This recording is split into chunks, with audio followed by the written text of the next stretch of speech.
Oh, good. Looks like I am live finally. Hello, if you're watching me live or in replay. I am Rachel. If we haven't met, I am a medium. I make connections with your loved ones who have passed, who are no longer in their physical bodies, but are just as close with you and in some ways closer than ever. And I want to share some inspiration from readings with you today so that it might inspire you of that your loved ones who have passed, who are no longer in their physical bodies, are closer than ever to you and how they are involved in your lives. I'm doing something new, you guys. I've been collecting some highlights, just taking notes for a little while, and I want to see if this is a good way to do this. So if you guys like this format, me coming in and maybe doing like a weekly share of spirit stories, highlights from readings, I would love to do that. I have them here on in my notepad in my phone. I am gonna check in real quick because from my computer I can't see you guys until if you're here. Just want to make sure it is.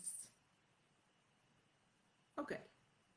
Oh, it's showing this as stories. Okay, I see myself live on here, so we're all good.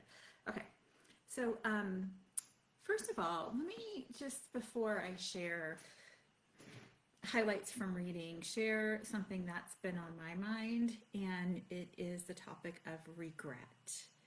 And this is a common emotion that we experience after the death of a loved one, after any kind of experience on the other side of it that leads us to growth.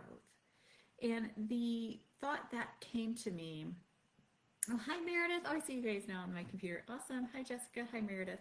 The thought that came to me about regret is that, we don't experience it until we've experienced growth, right?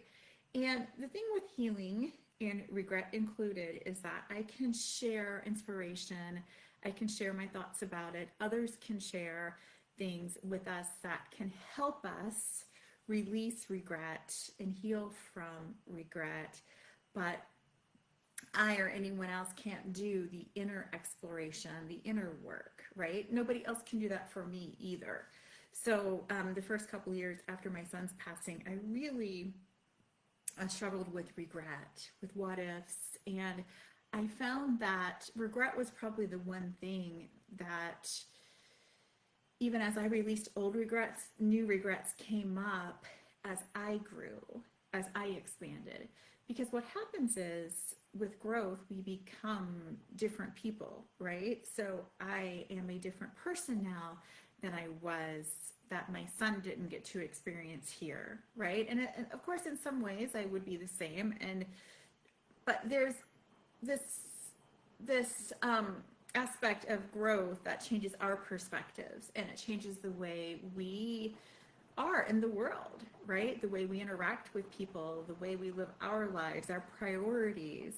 And so I just want to encourage anyone who might need to hear this today that even though I can't release that regret for you, know that you can't experience it without growth.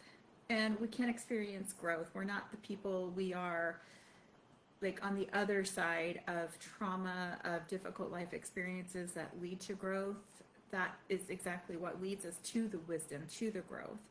So I'm hoping I'm making sense here, you guys. Meredith says, yes, moving forward has definitely created more regret in different ways. I'm so glad this resonates with you, Meredith, because this absolutely was my experience. And I just want to make sure I'm articulating it in a way that you can relate as you're listening to this. So different regret, right, that I had and have had in just from growing as a person. And one thing that spirit reminds me of is like to let myself off the hook at times when I find myself in that space, is that it's a condition you can only have if you've grown, right? So it's a side effect of growth is some type of regret. If you are aware, if you are self-aware, self-reflective, contemplative, then there probably are regrets that you can consider, but it doesn't mean you need to live in that space, right? It's something to explore. And I think, regrets are different in nature and they affect different relationships that we have. So the inner work is going to be different for each and every one of us. And it really depends on what area of our life, what aspect of our past that we feel regret over, just based on the fact that we would do things differently. This way we would behave differently, we would interact differently. But we are the people we are because of what we've been through, and we have that growth. So if you don't have regret and haven't experienced regret, it's because you haven't experienced growth. So anyway, I just wanted to leave that thought there. Hi, Laura. Hi, Crystal. So good to see you. It's been a while. Pam, thanks you guys for joining me. So I'm going to go ahead and get to the highlights from recent readings.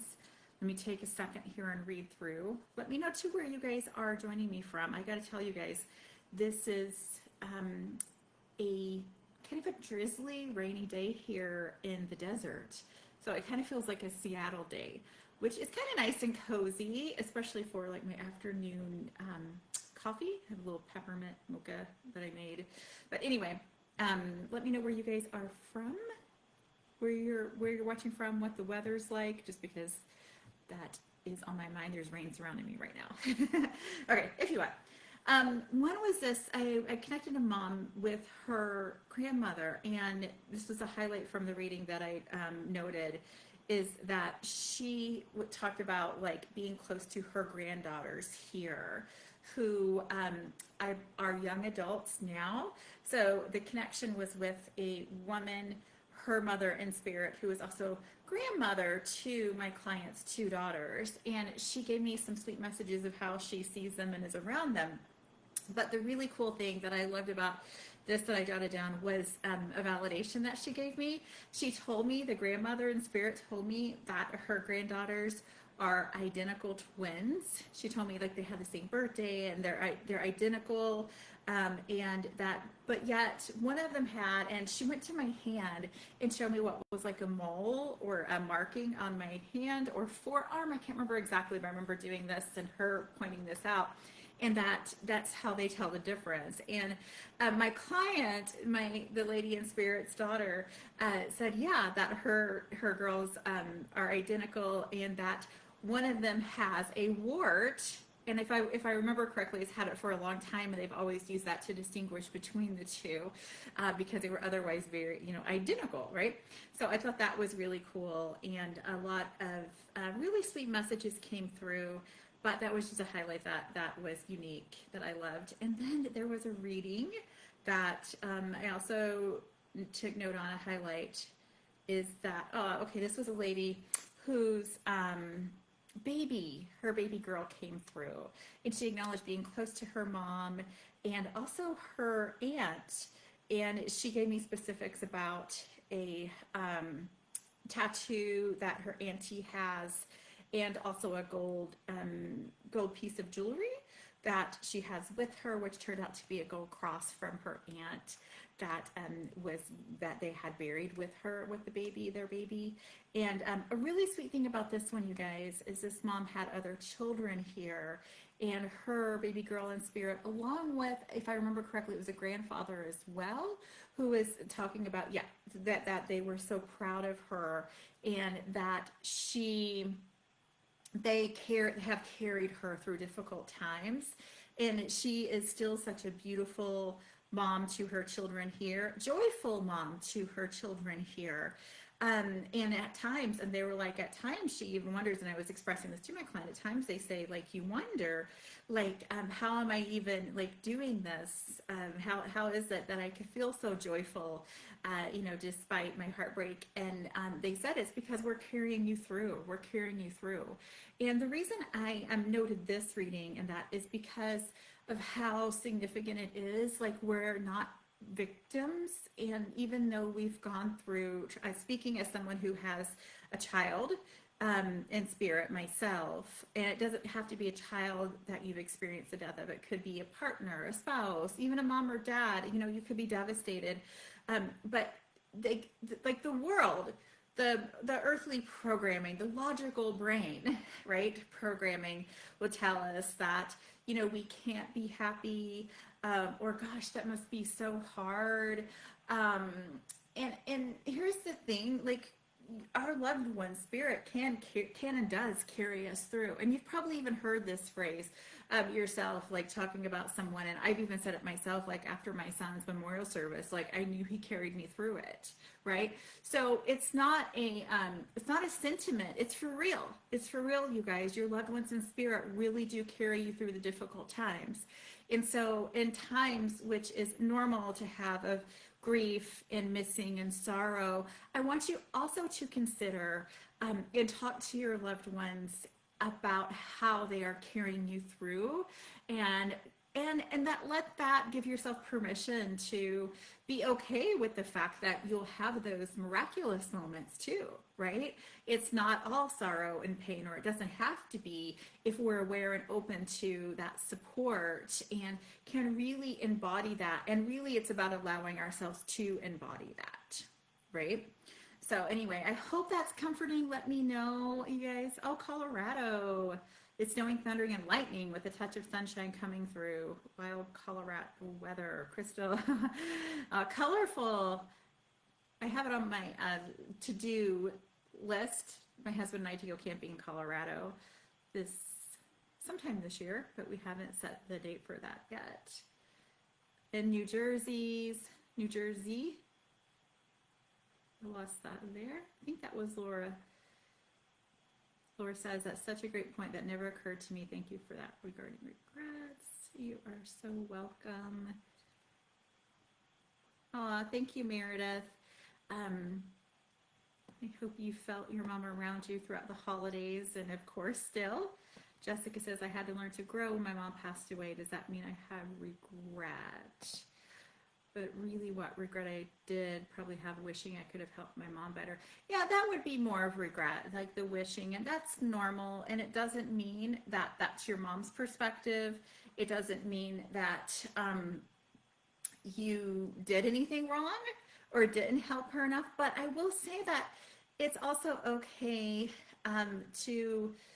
to forgive ourselves, even if it's something that our loved ones don't hold against us, because forgiveness and release and surrender is about not carrying those emotions ourselves, right? And so I hope it helps you to know that your mom wouldn't see you that way, and that, of course, you did the best you could at the time. And she's in Casa Grande, where it's raining, not far from me.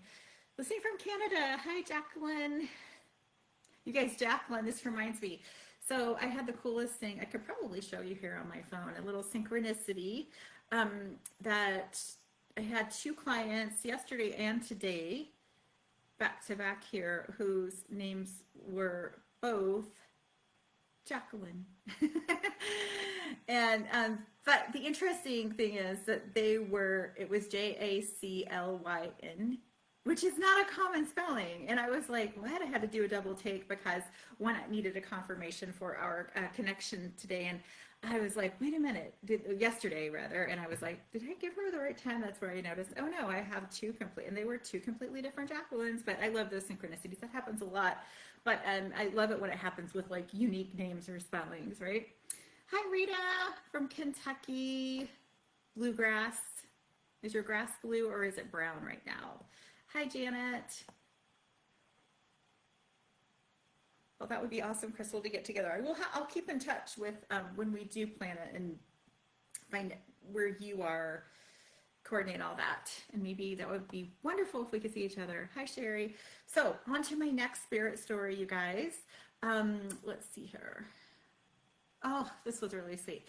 So I connected a woman with her dad and father-in-law who showed me, I can't remember if it was her dad or father-in-law, but showed me with a baby girl. Like he was with a baby girl. And I knew it was a baby girl that had either passed on the spirit side or was to come. And there was actually a message for her not to give up on trying for a baby girl. Baby. So that was really sweet. I will leave that there because I have some other validations with that are more names and specific, and I want to make sure I respect people's privacy with this, but that was really cool. And actually I had two within the past couple of weeks for that way, where people in spirit, loved ones in spirit, grandparents specifically, actually with both of these, had validated and given encouragement to people here that there's a baby on the way for them, and was specific. So that was really cool. So hi Winnie, hi Sherry. Let me know if you guys like this. New thing I'm trying is just jotting down some highlights and waiting a little bit and just coming on and doing a video. I like this kind of connection where even though we're not face to face, it feels more personal to me than writing all the posts, right? So, and it's kind of efficient for me too, honestly, because sometimes things get by me and I will want to share something and then I run out of time and I forget. So this keeps me on track with like jotting down just highlights from readings that I think would be interesting to share. Okay. Let's see. Oh, this was really sweet. So I gave two ladies a reading where it was mom and daughter, and I connected them with their mom and grandmother on the spirit side, and a couple of other relatives. But as grandma was connecting, she was talking about her passing and her health and how there was like mystery around her illness, and it had been years ago now, but how there was something with the treatment, the pharmaceutical treatment that was off. And she said like there's better today, like there's better or more fitting like treatment or more options today in pharmaceutical. And then she went on to tell me that she inspires people here, and that there's someone in the family, and I was seeing like drug research and the pharmaceuticals. And as it turns out, my client, one of the clients, the daughter that was present with this mother and daughter reading, she said that she is going to be a doctor soon, and does pharmaceutical research, like having to give them drugs to mice and all of that. I've been doing a lot of that lately. So I thought that was really cool. And she went on to say how she will be with her and she's so proud of her and she will inspire her. So she will be one of her guides in helping with her work, specifically with that, of helping her, inspiring her. It's like she'll be like that little voice in your head that's like, no, try this, intuitively. Her grandmother will be that intuitive voice in her head. And so I thought that was so beautiful to know that here's this young lady who has her whole life ahead of her in this career serving others, and what a difference it makes, like being tuned in to her intuition and that guidance and being open to that. So I thought that was such a beautiful gift for her to get that message from her grandmother, and especially at the stage in her life and her field of service that she's going into and helping others that way. I just really loved that. So